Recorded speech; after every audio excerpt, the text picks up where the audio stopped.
জয়গুরু আর মাত্র কয়েক ঘন্টার অপেক্ষা, তারপরেই আমাদের গড়বেতার বুকে হতে চলেছে এক বিশাল ধর্মীয় সম্মেলন। আর সেটি অনুষ্ঠিত হবে আগামী 26শে ডিসেম্বর থেকে 29শে ডিসেম্বর পর্যন্ত খড়কুসমা পশ্চিমবাংলার সারস্বত আশ্রম শ্রী শ্রী ঠাকুর নিগমানন্দ মহারাজের প্রবর্তিত 111তম সার্বভৌম ভক্ত সম্মেলন। তার প্রস্তুতি এখন একদমই শেষ মুহূর্তে চলেছে। এই সম্মেলনকে কেন্দ্র করে অনেকেই আমাকে কল করেছেন এবং মেসেজ করেছেন। আবার আমরা প্রতিনিয়ত যারা এই সম্মেলন প্রস্তুতির ভিডিও দিয়ে আসছি, প্রত্যেকের ভিডিওতে বিভিন্ন রকম বিষয়ের উপর বিস্তারিত তথ্য জানতে চেয়েছেন।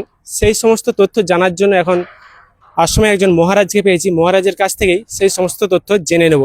জয়গুরু মহারাজ। জয়গুরু, শুভ সন্ধ্যা। শুভ সন্ধ্যা।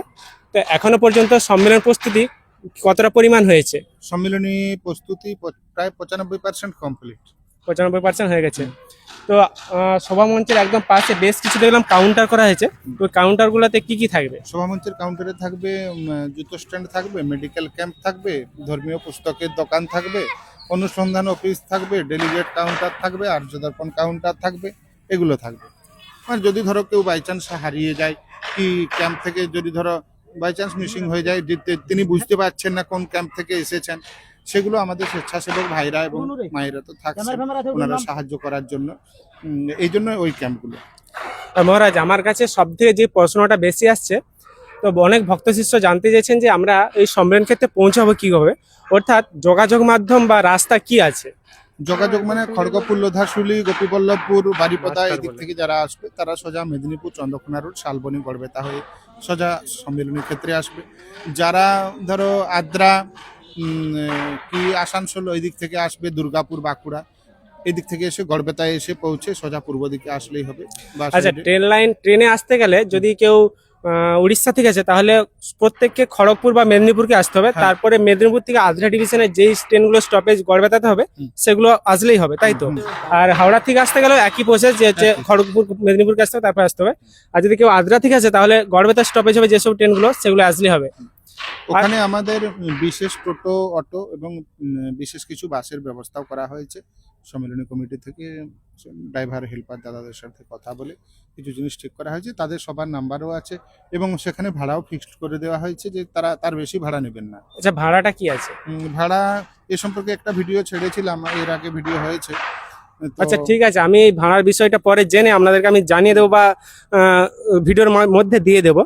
আর যেটা বলছিলাম যে আশ্রমের থেকে গুরু ঠাকুরের নামে নির্দিষ্ট কোনো বাস চলবে, তাই তো? হ্যাঁ, নির্দিষ্ট বাস চলবে। প্রতিদিন 15টা করে বাস দেওয়া হয়েছে এবং টোটো, অটো ধরুন এমন যদি ধরুন 200 টাকা ভাড়া আছে টোটোতে, যদি ধরুন আমি কোথায় বলছি উদাহরণস্বরূপ, তো আপনি যদি একা বলেন যে আমি একা যাব স্টেশন থেকে সোজা আশ্রম, তাও সে 200 টাকা নেবে।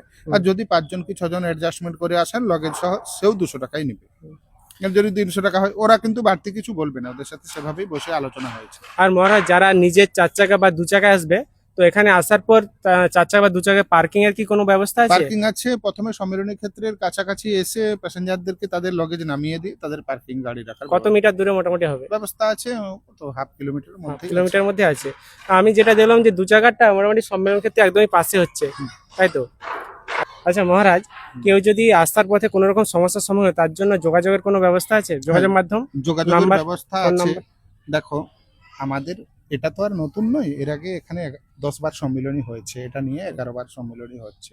সেজন্য আমাদের যে প্রত্যেক মাসে আর্য দর্পণ পত্রিকা প্রকাশ হয়, সেখানে যোগাযোগের নাম্বার দেওয়া আছে। আমাদের যারা তত্ত্বাবধায়িকা সমিতির সদস্য, জেলা সদস্য দাদা, বিভাগীয় সদস্য দাদা, প্রায় ভারতবর্ষ কেন ভারতবর্ষের বাইরে বাংলাদেশ থেকেও চারদিকে আমাদের আর্য দর্পণ যেহেতু প্রকাশ হয়, সেখানে সবার যোগাযোগের নাম্বার, সবার সাথে কিছু না কিছু কানেকশন আছে। আর্য দর্পণ যে বইটা আছে ওটাতে নম্বর আছে, ওখানে পাওয়া যাবে। নম্বর আছে এবং কি বিভিন্ন জায়গায় আমাদের গুরু ভাইরা তো আছেন। দেখো, এবারে ধরুন কারো কাছে হয়তো বইটা নেই, সেক্ষেত্রে নাম্বার, সেক্ষেত্রে সেই নাম্বার দেখো তোমার। আচ্ছা, আমি সেই নাম্বারটা ভিডিওতে দিয়ে দেবো, এমনকি আমার নাম্বারটা দিয়ে দেবো। আপনারা যদি চান তো আমার সঙ্গে যোগাযোগ করতে পারেন। যদি কোনো রকম সমস্যা হয়, গড়বেতায় এসে বা কোনো রাস্তাঘাটে কোনো রকম সমস্যা, আমাকে কল করবেন, আমি যথাযথ আমাদেরকে সাহায্য করার চেষ্টা করবো। আলোচনা সভা হয়েছিল, অধ্যক্ষ মহারাজ বলেই দিয়েছেন ওখানে যে দেখো, ভক্তরা কে কোথা থেকে আসছে সেটা আমাদের এখানে মূল উদ্দেশ্য নয়। সম্মিলনীতে আসছে মানে যে কোনো জায়গায় খবর পেলে যে কোনো ভক্তের অসুবিধা হয়েছে, তাকে এখানে পৌঁছে দেওয়া নিরাপদভাবে, সেটা আমাদের প্রত্যেকের কর্তব্য দায়িত্ব। অবশ্যই অবশ্যই। আর মহারাজ, সম্মেলন ক্ষেত্রে আসার পর কেউ যদি হঠাৎ কোনো কারণে অসুস্থ হয়ে যায়, তার মেডিকেল ক্যাম্প থাকবে, অ্যাম্বুলেন্স থাকবে, সব রকমের ব্যবস্থা থাকবে। এসব নিয়ে কোনো চিন্তা করার দরকার নেই। যারা ভক্তরা, দর্শকরা, মায়েরা আসছেন, 24 ঘন্টা মেডিকেল ক্যাম্পে ডিউটি থাকবে, সারাদিন সারা রাত। ছোটখাটো শরীর খারাপ হলে সাথে সাথে মেডিকেল ক্যাম্পে, তবে আমাদেরকে একটু জানিয়ে দিতে হবে। যারা আমাদের স্বেচ্ছাসেবক ভাইরা মায়েরা থাকবে, তাদেরকে একটু খবরটা জানিয়ে দিতে হবে যে অসুস্থ লাগছে, তাহলে সঙ্গে সঙ্গে সব সময়ের জন্য রেডি থাকবে এবং অ্যাম্বুলেন্সও থাকবে। এসব বিষয়ে কোনো দুশ্চিন্তা করার কারণ নেই। মহারাজ, এখানে তো সম্মেলন কেন্দ্র বিভিন্ন দেশের বিভিন্ন প্রান্ত থেকে অসংখ্য মানুষ আসবে, তো সেই জায়গায় তাদের নিরাপত্তার জন্য কি কি ব্যবস্থা নেওয়া হয়েছে? নিরাপত্তা পুলিশ প্রশাসন যথেষ্ট পরিমাণে আমাদেরকে সাহায্য করেছেন এবং ওনারা প্রতিনিয়ত নিরন্তর আসছেন এবং পরিবেশ যাতে শান্তশিষ্ট থাকে, সুস্থ উপায়ে যাতে সম্মেলন পরিচালনা করা যায়, সেই হিসাবে ওনারা যেমন প্রতিশ্রুতি দিয়েছেন সেরকম কর্তব্য পালনও করছেন। আমরা সম্মিলনী কর্তৃপক্ষ বা আশ্রম পরিচালন কমিটি সবাই গুরুত্বপূর্ণ ভূমিকা তাদের পালন করছেন। এরপর দেখুন, এত বড় একটা অনুষ্ঠান, এত লোকের জমায়েত, এখানে যদি বলি যে প্রশাসন দিয়ে সবকিছু করব, সেটা ব্যাপার না। আমাদের প্রত্যেকের ভাবা উচিত, দর্শক হিসাবে, ভক্ত হিসাবে, মায়েরা যারা আসছেন, প্রত্যেকে আমাদের ছেলে মেয়েদেরকে বা আমাদের নিজেদের আচরণগুলো একটু নিজেদেরকে, এত বড় মেলা, ধরুন এটা আমার এলাকায় হচ্ছে বলে আপনারা এই প্রশ্ন আমাকে করছেন, যদি এটা আপনাদের কারো এলাকায় হয় সেক্ষেত্রে কি হবে? যারা দর্শক হিসাবে আসবেন, যারা মায়েরা আসবেন, আমাদেরই ঘরের ভাই বোনেরা যারা আসছো, তাদের প্রত্যেকের নিজেকে নিয়ন্ত্রণের মধ্যে রাখতে হবে। এবং কি বলো দেখি, যে আমরা এসেছি একটা ধর্মস্থানে, একটা সার্বভৌম ভক্ত সম্মিলনী, যেখানে নিরন্তর আধ্যাত্মিক অনুষ্ঠান, আধ্যাত্মিক চিন্তা ভাবনা এবং সম্পূর্ণ সাত্বিক প্রসাদ আমরা গ্রহণ করব। সেখানে চিন্তা ভাবনার শুদ্ধতা একটা প্রয়োজন। আমি তো অনেক ক্ষেত্রেই দেখেছি, ধরো একটা মহান অনুষ্ঠানে গেলাম, সেখানে যদি কেউ কোনো বদমতলব নিয়ে আসে, হয় সে ধরা পড়ে যায়, তা না হলে কোনো না কারণে তার বাড়ির কোনো বিপদ হয়ে গেল, সে বাড়ি চলে যেতে বাধ্য হয়, এরকম হয়েই যায়। আচ্ছা, আর মহারাজ, আরেকটা বিষয় যেটা খুবই জানা আছে, অনেকে জানতে চেয়েছেন যে ডেলিগেট কবে থেকে চালু হচ্ছে এবং ডেলিগেটে কিরকম কি? ডেলিগেট স্বাভাবিকভাবে আমাদের 26 তারিখ থেকেই দেওয়া হয়, যেদিন অধিবাস সেদিন থেকে, কি 25 তারিখ রাত্রি থেকে। সেই ভক্তদের আসা, মানে কি পরিমাণে ভক্তরা কখন থেকে আসা শুরু করবেন সেই হিসাবে ডেলিগেট চালু করা হবে। আর 24 তারিখ থেকে আমাদের অন্নপূর্ণা ভান্ডার খুলে যাবে সম্ভবত। কালকে সন্ধ্যাবেলায় আমাদের যারা কার্যকরী সভাপতি, সম্পাদক দাদা, কোষাধ্যক্ষ দাদা এবং আমাদের মহন্ত মহারাজ ছিলেন, অধ্যক্ষ মহারাজ ছিলেন, আমরা আশ্রম পরিচালন কমিটির দাদারাও ছিলেন, সেবক সংঘের সম্পাদক দাদারা ছিলেন, সেখানে আলোচনা হয়েছে 24 তারিখ দুপুর থেকে অন্নপূর্ণা ভান্ডার সম্ভবত খোলার চিন্তা ভাবনা হচ্ছে।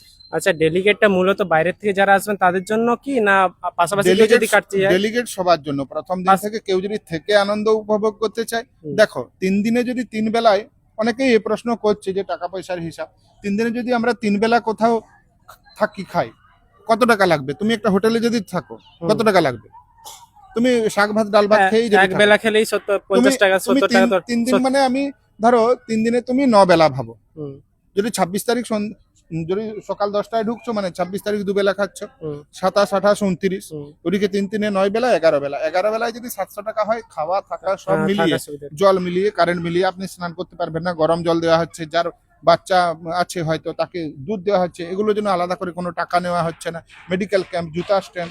দেখো 700 টাকাটা শুনতে অনেক কিছু মনে হচ্ছে, এটা আমি বলছি বলে তোমরা কিছু খারাপ ভাববে না, কিন্তু আমাদের প্রত্যেকের নিজেদেরকে একটা হিসাব করা দরকার, যে আলো, জল, খাবার, শিশুদের দুধ, মেডিকেল ক্যাম্প, জুতা স্ট্যান্ড, বা আমাদের যারা অন্যান্য আরও পরিচালন কমিটি আছে তাদের একটা খরচ আছে, একটা মেনটেন্যান্স খরচ তো সব ক্ষেত্রে হয়েই থাকে। তো এক্ষেত্রে যদি হিসাব করি 700 টাকাটা মনে হয় খুব একটা বেশি হবে না। আর মহারাজ, যে সমস্ত ভক্ত শিষ্য ভাই বোনেরা বা মায়েরা এখানে আসবেন, তাদের উদ্দেশ্যে আপনি সবশেষে কি বলবেন? সবশেষে কি বলবো, আকাশ তো মেঘলা ছিল, প্রথমে তো একটু মন বিষণ্ণ হয়ে গিয়েছিল, আজকে তো সকাল থেকে দেখছি সূর্যদেব উঠেইছেন, পুরো আকাশ পরিষ্কার করেছে। যাক, দেখো আমি একটা ভাগবতের অনুষ্ঠানে গিয়েছিলাম, ওখানে একজন প্রবচন দিচ্ছেন যে শাস্ত্রে লেখা আছে যে কোনো আধ্যাত্মিক অনুষ্ঠান 3টা বিষয়ের উপর তার সফলতা নির্ভর করে। এক হচ্ছে যারা এটার আয়োজন করবেন, যে মানুষগুলি আয়োজনের পরিকল্পনা করছেন বা আয়োজনের কাজে সাহায্য করছেন, তাদের একটা, মানে কি বলবো, পবিত্র মনোভাব দরকার, ফার্স্ট। 2, যারা পৌরোহিত্য করবেন, যারা পূজা করবেন, যারা যজ্ঞ করবেন, তাদের একটা দেবতার প্রতি অটুট শ্রদ্ধা বিশ্বাস, শাস্ত্রের প্রতি, ধর্মের প্রতি শ্রদ্ধা বিশ্বাস দরকার।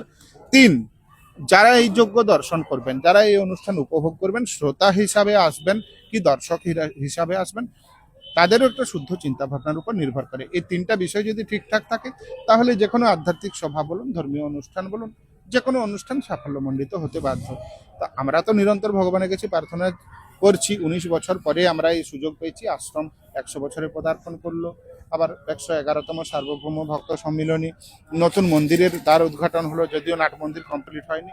শুধুমাত্র ঠাকুর মহারাজ যেখানে থাকবেন সেই অংশটা, ঠাকুর মহারাজের রান্নাঘর, ভোগ মন্দির, তারপর শয়নকক্ষ, বিশ্রাম কক্ষ, এগুলি রেডি করা হয়েছে। তো সেই হিসাবে আমরা যারা দর্শক হিসাবে আসছি, প্রত্যেকের একটা পারস্পরিক সহযোগিতা থাকা দরকার। কি কেউ ধরো পড়ে গেল হঠাৎ করে, তাকে অন্তত আমি হয়তো তাকে টাকা পয়সা দিয়ে সাহায্য সবসময় করতে পারবো না, কিন্তু যেখান থেকে চিকিৎসাটা করা যাবে সেই অফিসে অন্তত আমাদের খবরটা অন্তত পৌঁছে দেওয়া যে এখানে একজন অসুস্থ হয়ে গেছে, এটাও দরকার পারস্পরিক হিসাবে। ঠাকুর মহারাজ বলেছেন সর্বধর্ম সমন্বয়ের কথা।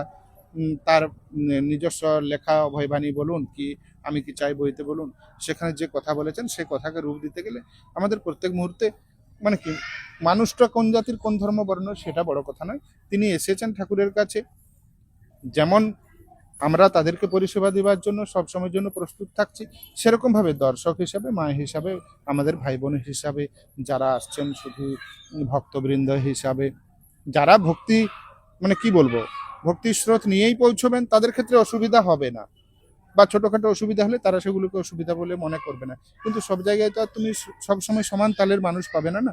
কিন্তু যেহেতু আমরা একটা ধর্মীয় অনুষ্ঠান আসছি যেহেতু, সেক্ষেত্রে আমাদের ভাবা দরকার যে এত বড় একটা অনুষ্ঠানের আয়োজন এত কষ্ট করে এত টাকা খরচ করে করা হয়েছে, অতএব আমাদের প্রত্যেকের সহযোগিতায় যেন ভগবানের এই অনুষ্ঠান সুন্দর হয়, সবাই যেন একটা নির্মল পবিত্র আনন্দের কি বলবো আস্বাদন করতে পারে।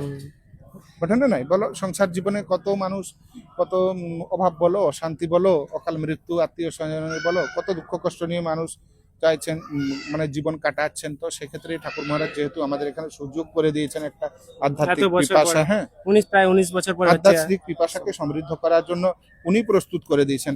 এখানে আমাদের না কোনো সন্ন্যাসী ডেকেছেন, না কোনো সাধু ডেকেছেন, না কোনো ভক্ত ডেকেছেন, ঠাকুর মহারাজ স্বয়ং ডেকেছেন। ঠাকুর মহারাজ এক জায়গায় বলেছেন আমি আমার সব ছেলে মেয়েদের এক এক বড়দিনের ছুটিতে এক জায়গায় দেখতে চাই।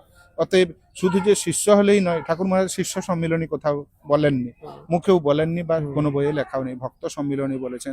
শিষ্যদের থেকে ভক্তদেরকে সম্মিলনীতে বেশি প্রাধান্য দিয়েছেন। কারণ কি শিষ্যরা ঠাকুরের সেবা কাজ নিয়েই আনন্দে থাকবে, আর ভক্তরা সেই আনন্দ আস্বাদন করবে।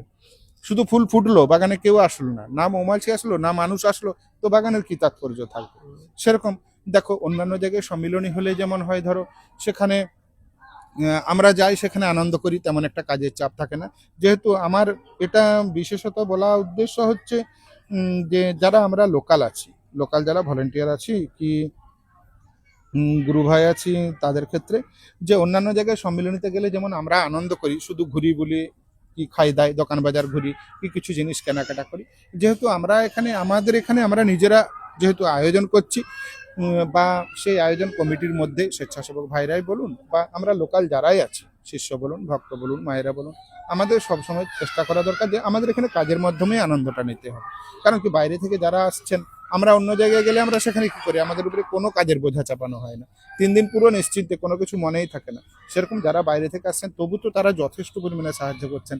ঝাড়খণ্ড থেকে, আসাম থেকে, ত্রিপুরা থেকে, মহারাষ্ট্র থেকে, ভারতবর্ষের বিভিন্ন প্রান্ত থেকে যেসব গুরু ভাইরা মায়েরা এসছেন, মানে কি তিনি হয়তো সেখানে ইঞ্জিনিয়ার, সেখানে অফিসার, সেখানে সুপারভাইজার, সব পরিচয় ভুলে গিয়ে এখানে পায়খানার প্যান বয়ে নিয়ে যাচ্ছেন, পাতা বয়ে নিয়ে যাচ্ছেন, মানে সামান্যতম অহংকার অভিমানে লেশ না রেখে ভগবানের সেবা করছেন, ভক্তদের সেবার আয়োজনে সাহায্য করছেন। এটা আমাদের প্রত্যেকে মাথায় রেখে চলতে হবে, যাতে শান্তিপূর্ণভাবে অনুষ্ঠান সাফল্যমণ্ডিত হয়। আমরা প্রত্যেকে যেন প্রত্যেককে পারস্পরিক সহযোগিতা